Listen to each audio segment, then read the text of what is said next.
Bonjour à tous, eh bien on se retrouve aujourd'hui pour un nouveau petit tuto, c'est la partie 2 sur les mandalas, à savoir l'utilisation des symboles.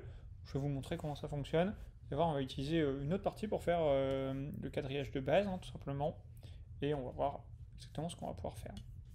Donc première partie, tout simplement, on va utiliser ce qu'on appelle alors c'est pas là, pardon, la grille de coordonnées polaires qui est ici. Donc c'est après l'outil trait, il y a grille de coordonnées polaires. Et une fois que vous l'avez, vous créez votre grille, ça va me donner un truc comme ça. Alors la grille, ce qu'il faut savoir, c'est que si on appuie sur les flèches du haut ou du bas, ça va augmenter ou diminuer le nombre de traits. Donc enfin de cercles, tout simplement. Moi je n'ai pas besoin, voilà, je ne vais pas en mettre. Et gauche et droite, c'est pour augmenter le nombre de côtés. Donc ça va me permettre en fait tout simplement de faire des divisions assez facilement. Vous voyez, si je veux pas tous les 45 degrés, à l'occurrence là je veux tous les 60, bah boum, ça va me faire ça. Et je ferai par exemple une rotation tous les 60. Ou tous les 45, ou tous les 30, ou tous les... ce qu'on veut. Voilà, peu importe. Je vais faire 30, voilà, c'est très bien. On va pouvoir faire vraiment, je vous dis, peu importe ce qu'on veut. Voilà. On va faire tous les... ouais, voilà, ça c'est bon. Hop. Donc on va créer ça.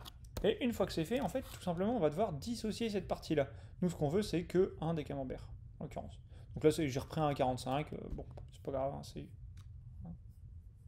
un exemple classique. Donc on fait dissocier. On va le faire deux fois d'ailleurs, on va dissocier deux fois. Et là, du coup, vous voyez, ça a dissocié chacune des parties. Donc le cercle, on n'a pas besoin. Et tout simplement, tout ça, on n'en a pas besoin non plus. Donc ça, je dégage, ça, je dégage, ça, je dégage. Voilà. Je vais juste le mettre plus fin. Pas que d'un. Et voilà, tout simplement. Ça m'a permis de récupérer cette idée-là. Et vous allez voir que c'est beaucoup plus simple. Donc ça, cet élément-là, alors je vais juste associer les deux, voilà, super, maintenant c'est un groupe quoi, quand je clique sur un, ça clique sur les deux, c'est tout. Le raccourci c'est commande G si vous voulez grouper tout ça. Ce groupement-là, donc cette sorte de V là, la première part de camembert, je vais tout simplement l'insérer dans mon panneau symbole. Mon panneau symbole, c'est ce qu'on retrouve ici, sur le côté, alors avec le petit trèfle. Si vous ne l'avez pas, vous allez dans fenêtre et tout simplement symbole. Et ce qu'on va faire, c'est qu'on va glisser ce symbole-là dans le panneau symbole. En glissant, il va nous demander le nom, donc on va l'appeler mandala. Voilà, super. Quand vidéo, on peut laisser, et surtout, il va falloir laisser le symbole dynamique. Ça, on a besoin. Ici, enregistrement, on va laisser au centre. Voilà, on va laisser au centre pour le moment. On aura la possibilité de faire un peu mieux, mais pour l'instant, on va laisser comme ça. On va faire OK, et c'est tout, il est ici. Maintenant, ce qu'on va faire, tout simplement, on peut le supprimer, on peut le remettre, et voilà, le revoilà. Là, il n'y a rien de dingue pour le moment. Une fois que c'est fait, on va tout simplement créer la rotation de notre élément. Sauf que, avant de faire la rotation, ce qu'on va lui appliquer, c'est tout simplement une sorte d'effet miroir, par exemple. C'est pas obligatoire, mais ce sera un peu mieux. Ça va me permettre d'avoir pas toujours, vous voyez par exemple tout à l'heure c'était toujours le même élément. Bah là en fait 1 sur 2, on va avoir un miroir. Ce sera un peu plus joli. Bon, pas nécessairement, mais en tout cas ce sera pas toujours la même chose. Donc l'outil miroir, c'est pas compliqué, donc déjà on va faire un copier-coller, commande C, commande F, voilà, tout simplement, vous voyez il y en a deux. Et maintenant, outil miroir, le raccourci c'est O.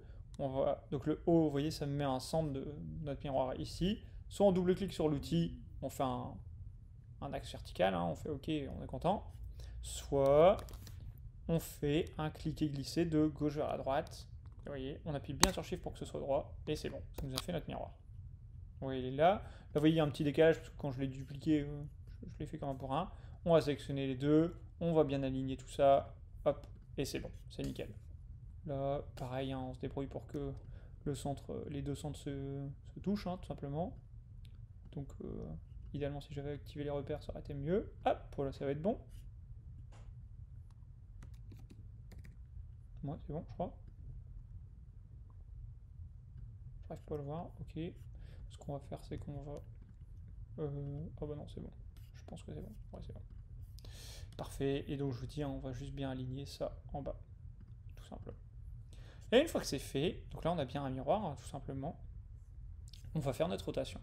Donc on va sélectionner les deux, on va appuyer sur R, je vous dis l'outil de rotation, sauf que là vous voyez le centre de rotation il est ici au milieu, pas trop ça qu'on veut, nous on voudrait qu'il soit en bas, tout simplement. Donc on va cliquer en bas, et maintenant quand on fait notre rotation, et elle est bien par rapport à en bas, quand même mieux. On va appuyer sur Shift pour que ce soit bien tous les 45, et on va appuyer sur Alt surtout, puisque sinon, ça fait que le déplacement et pas la copie.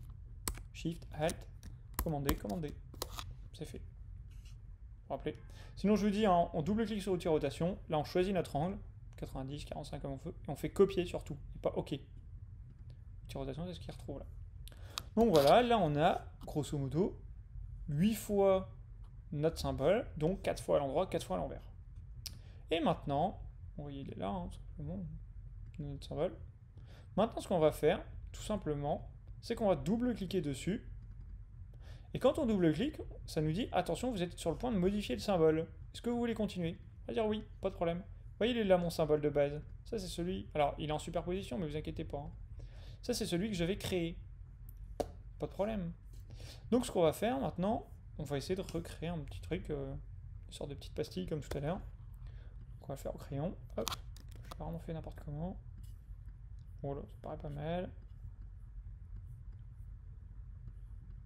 Voilà. On va prendre toutes nos pastilles. Hop, 1, 2, 3, 4. On va appliquer mon petit profil de contour de tout à l'heure. Et on va augmenter son contour. Voilà. On va mettre comme ça, c'est pas mal. Voilà, c'est bon.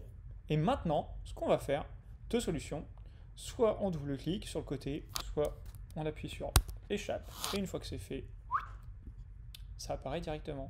C'est-à-dire que là, ici, sur la partie en haut, à droite, on a bien l'ensemble du symbole que je viens de créer. Vous voyez, on le voit ici, hein, dans le panneau symbole, c'est ça que je viens de créer. Et après, tout simplement, il s'applique partout.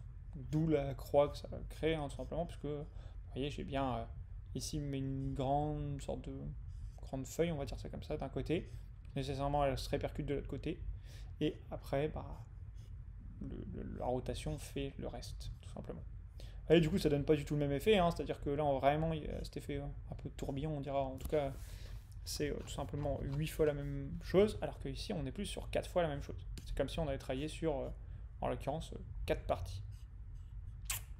Et voilà, tout simplement. Et donc, si on veut remodifier, on peut redouble-cliquer sur notre symbole, qui est ici. On va pouvoir recréer un élément, par exemple. Voilà, je fais un truc tout moche, mais c'est pas grave. On appuie sur échappe, et boum, ça le remet partout. Etc., etc. Ça va beaucoup plus vite que la période 1, puisqu'on n'est pas obligé de refaire rotation à chaque fois qu'on fait un petit trait. Non, c'est vite casse-pied. Là, il faut juste bien penser. Vous voyez, si je fais un trait maintenant, ça ne sert à rien. Il faut bien penser à deux choses.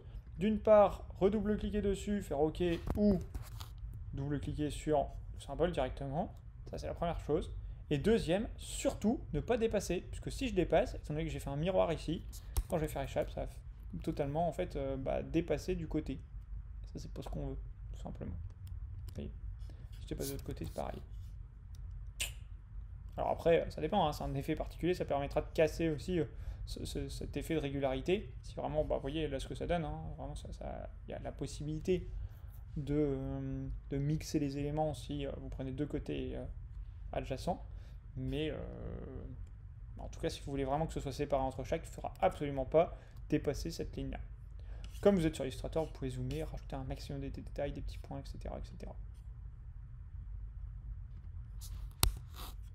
Hop, par exemple.